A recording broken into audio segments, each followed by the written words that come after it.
বন্ধুরা ভিডিওটা মাইনরটি শুনুন, তাহলে বুঝতে পারবেন কি ব্যাপারটা। ঠিক আছে, মাইনরটি শুনুন, পুরো পর্দা ফাঁস। আপনি বলুন, আপনার মূল উদ্দেশ্য বাবরি মসজিদ নয়। বাবরি মসজিদ আসলে একটা অ্যালিবাই।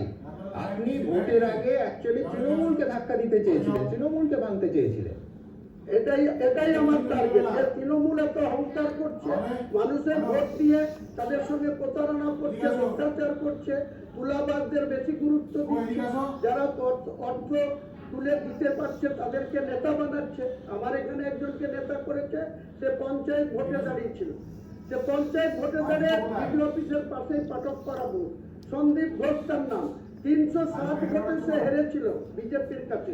বিজেপি এখনো সেই বুথে মেম্বার, এবং তার স্ত্রী বনশ্রী ঘোষ অন্য জায়গার ভোটে জেলা পরিষদের মেম্বার।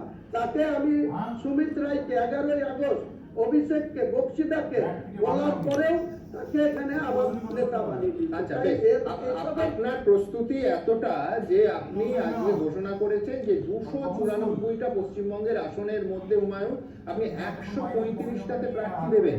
কিন্তু এটা কি একা দেবেন, সেটা সম্ভব? নাকি এই রাজ্যের অন্য কোন বিরোধী দলের সঙ্গে আপনি কথা বলেছেন?